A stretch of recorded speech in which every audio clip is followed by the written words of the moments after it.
Muy buenos días, les habla el profesor Alberto Morao del curso Terminología en Estadística e Investigación. El día de hoy vamos a hablar de las medidas de tendencia central, las medidas de asimetría y las medidas de variabilidad. Okay. Estos son un conjunto de medidas que nos van a permitir describir a grosso modo el comportamiento de una población o conjunto de datos. Vamos a analizar algunos de los conceptos asociados para después abordar las formulaciones matemáticas de estos conceptos que nos van a permitir pues desarrollar los cálculos numéricos necesarios para hacer un análisis de estadística descriptiva básico. En ocasiones hay que analizar variables que presentan muchos datos diferentes. En este tipo de situaciones es preferible calcular cantidades que ofrezcan la información de forma resumida sobre la materia, como sucede con las medidas de tendencia central. También llamadas medidas de centralización.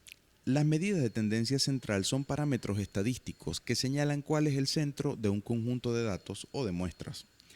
Se trata de herramientas muy empleadas, ya que resumir un conjunto de datos en un solo valor simplifica el análisis de todo un bloque de información y proporciona una visión generalizada sobre el mismo.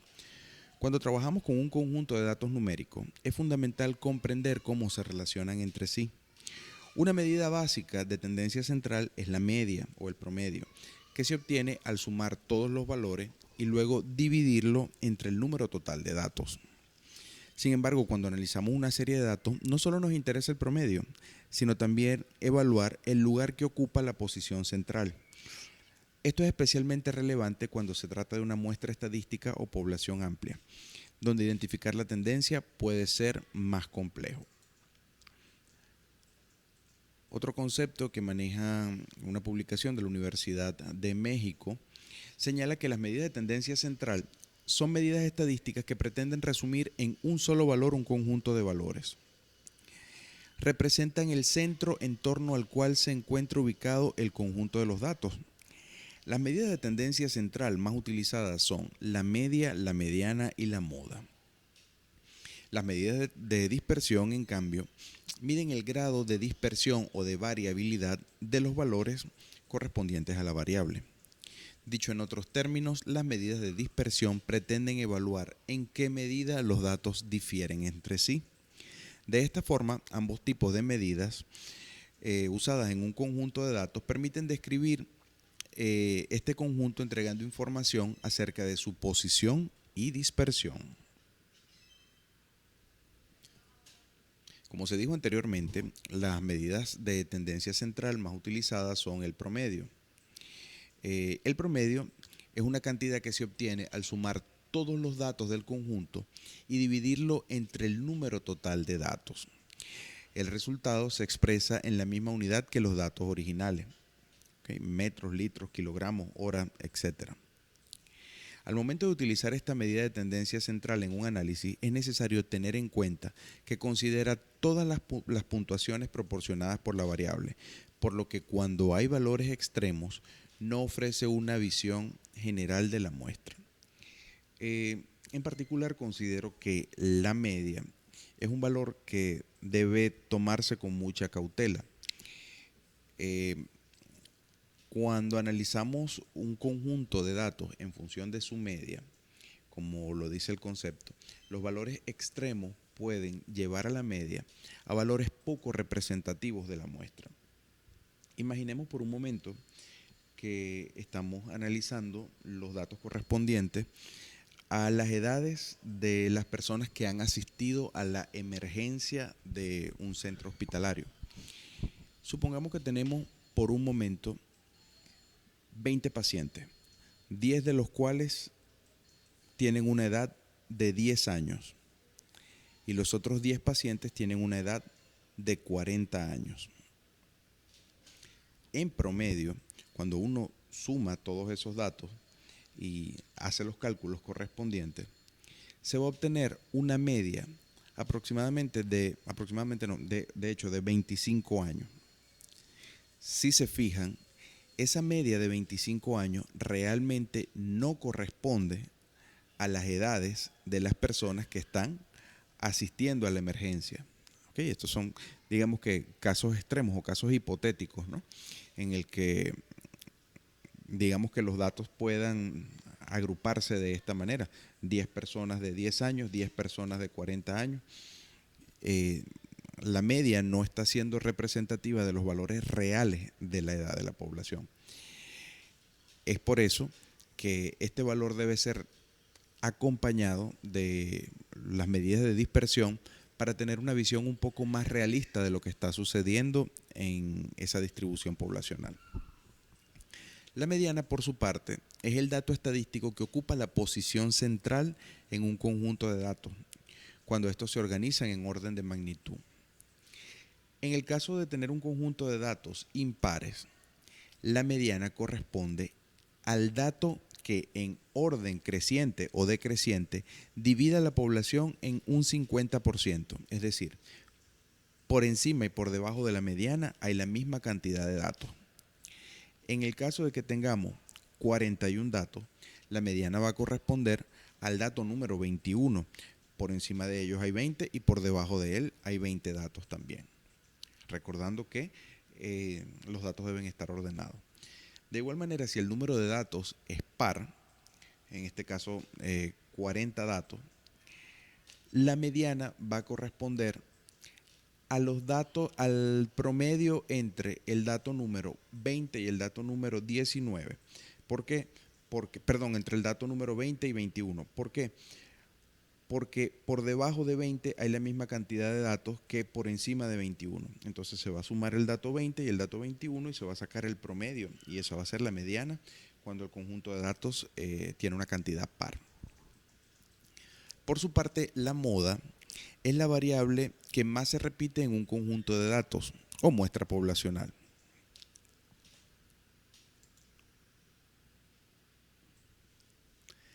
Las medidas de dispersión, como se mencionó anteriormente, dan una información acerca de la variabilidad de la variable que se está considerando. Existen diferentes fórmulas que nos van a permitir obtener estas medidas de dispersión. Las medidas de dispersión son números que indican si la variable se mueve mucho, poco o más que otra.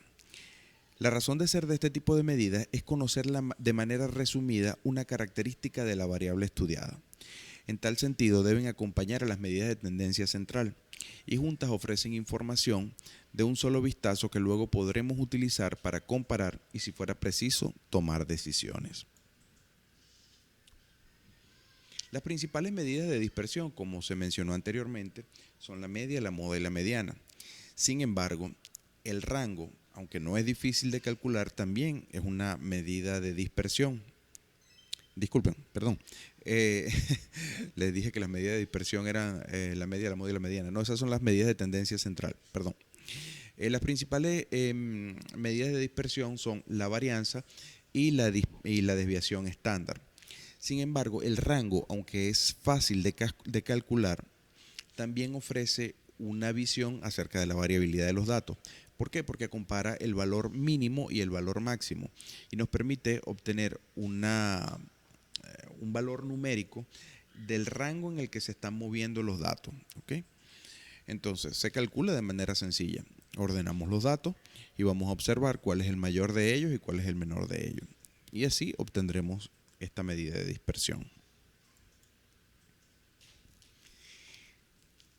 La varianza es una medida de dispersión que representa la variabilidad de una serie de datos respecto a su media.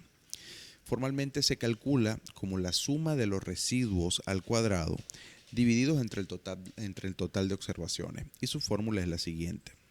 Sea X la variable sobre la que se representa, la que se pretende calcular la varianza, sea X u Y la observación de cada número I de la variable, es decir, sea el dato número I corresponde al dato, o sea el dato 1, 2, 3, 4, etc. Puede tomar valores entre 1 y n, es decir, los datos van desde el primer dato hasta el último, siendo el primero 1 y el último n. ¿Okay? N es el número de observaciones y este valor corresponde a la media, X con con una tilde arriba, con una rayita arriba. Entonces la varianza va a ser, como lo indica acá esta fórmula, la sumatoria de todos los residuos al cuadrado. Recordando que el residuo va a ser el valor que toma la variable para el dato 1, para el dato 2, para el dato 3, menos su media. ¿Okay? ¿Cómo se calcula la media? Ya lo vimos anteriormente, sumando todas las variables y dividiéndola entre el número de datos. Entonces, el residuo va a corresponder al valor que toma la variable para cada dato menos su media. Esto lo vamos a elevar al cuadrado y vamos a sumar todos esos residuos y lo vamos a dividir entre el número de observaciones o entre el número de datos que tenemos. Este valor nos va a permitir obtener una medida de variabilidad que nos permite observar cuán dispersos están los datos. Por otro lado, tenemos a la desviación típica o la desviación estándar. La desviación estándar corresponde a la raíz cuadrada del valor anterior que hemos calculado. Fíjense que las variables son las mismas que en el caso anterior, solamente que en este caso estamos calculando la raíz cuadrada. A diferencia de la varianza, la desviación estándar nos da en las mismas unidades en las que estamos midiendo la variable. Y esto nos permite tener un valor, digamos que más cercano o más familiar, porque está en las mismas unidades. Entonces nos permite entender cuánto está variando, cuál es la variación pues, de este conjunto de datos respecto a su media. Y nos queda en la misma unidad, y eso es muy importante.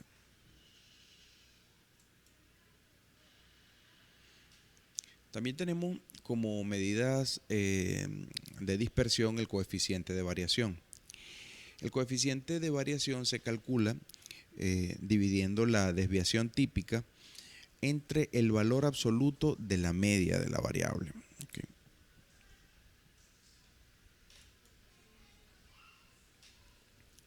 Acá tenemos un resumen de las principales medidas de dispersión, que son el rango, el coeficiente de variación, la varianza y la desviación estándar.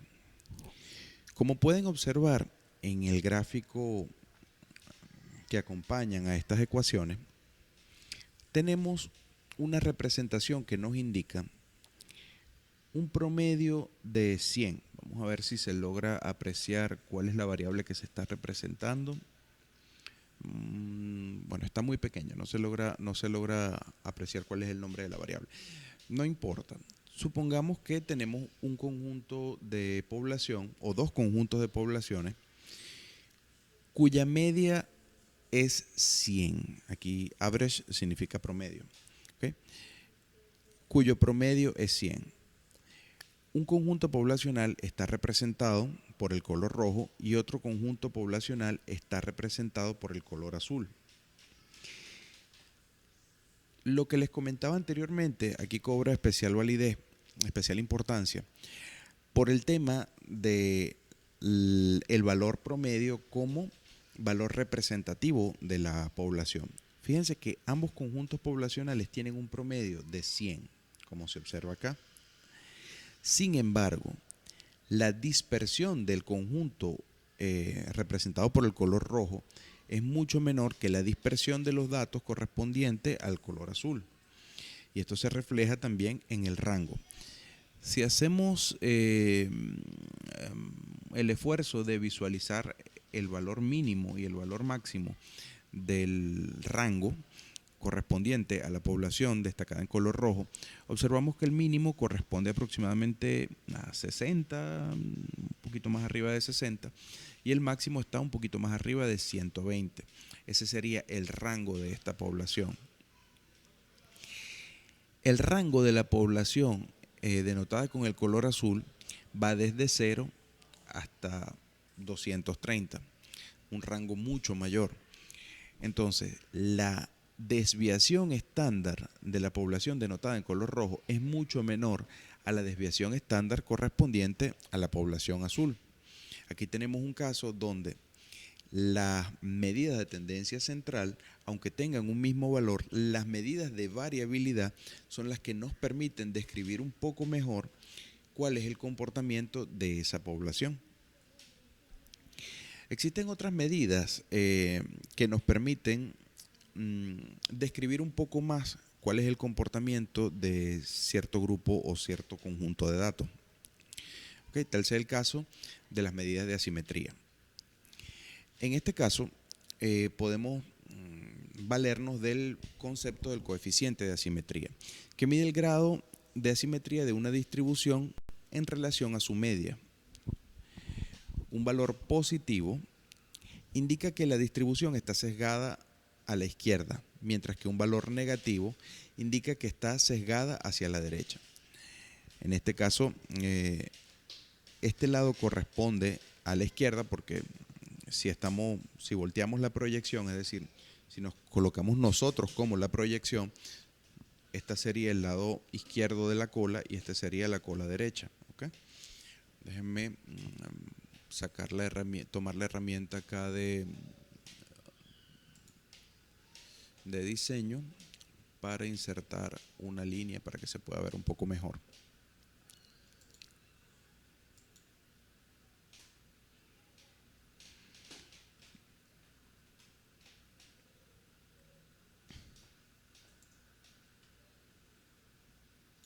Ok, tomemos el caso del sesgo positivo. Les comentaba previamente que aunque nosotros estemos mirando la proyección y consideremos que este es el lado izquierdo y este es el derecho, si nosotros nos colocamos en el lugar de la proyección, es decir, si estuviéramos mirando desde atrás, este correspondería al lado izquierdo de la cola y este correspondería al lado derecho. Y se observa que cuando el sesgo es mayor a 0, existen una mayor cantidad de datos del lado izquierdo de la media y una menor cantidad de datos del lado derecho de la media. Es decir, la cola izquierda es más larga que la cola derecha. De igual manera, si trasladamos esta media y la colocamos acá aproximadamente, vamos a observar que cuando el sesgo es negativo, la cola derecha tiene una mayor cantidad de datos que la cola izquierda. ¿Okay? Y esto corresponde al sesgo cuando el coeficiente de asimetría es menor que 0. En el caso de que el sesgo sea igual a 0, eso nos quiere decir que hay equidad de datos tanto del lado derecho como del lado izquierdo. Para este tipo de comportamientos poblacionales, habitualmente la media, la moda y la mediana tienden a coincidir.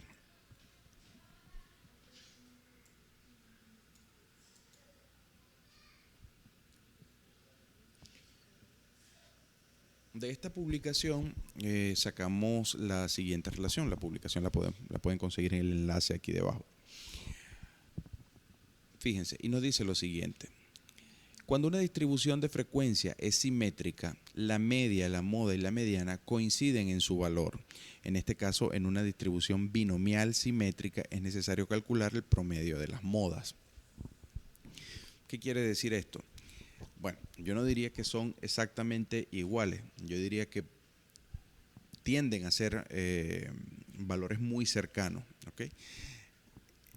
Esta relación entre la media, la moda y la mediana nos permite describir también la simetría respecto a las colas de ambos lados, izquierdo y derecho, respecto a un valor central. ¿Okay? Tenemos que cuando la moda es menor a la media y es menor cuando la moda es menor a la mediana y es menor al valor medio de los datos, la distribución está sesgada a la izquierda. ¿Okay? Sin embargo, cuando la moda es mayor a la mediana, que a su vez es mayor al valor medio, la distribución está sesgada a la derecha. ¿Okay? Ya los valores del coeficiente de asimetría para cada uno de estos datos se definieron en la lámina anterior.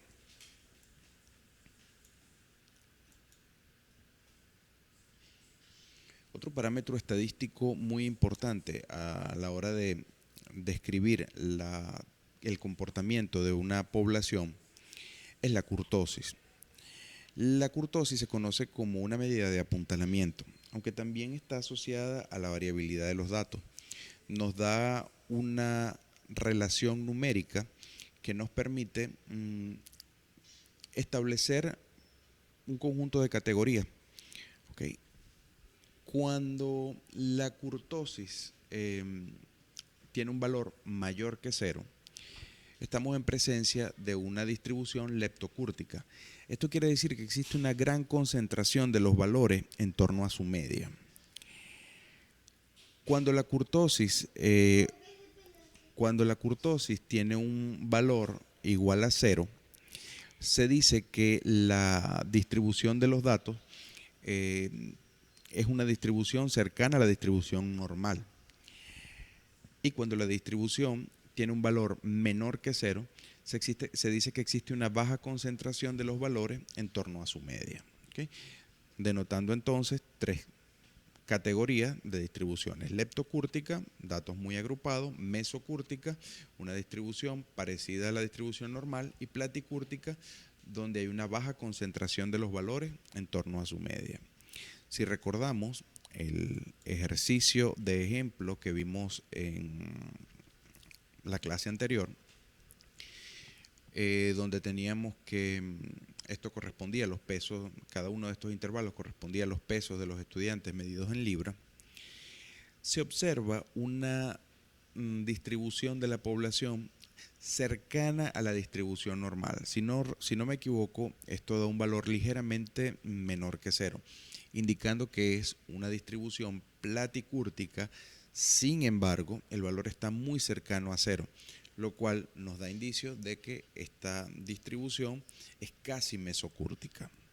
Bueno, con esto terminamos la clase correspondiente a las medidas de tendencia central, a las medidas de dispersión y a las medidas de asimetría.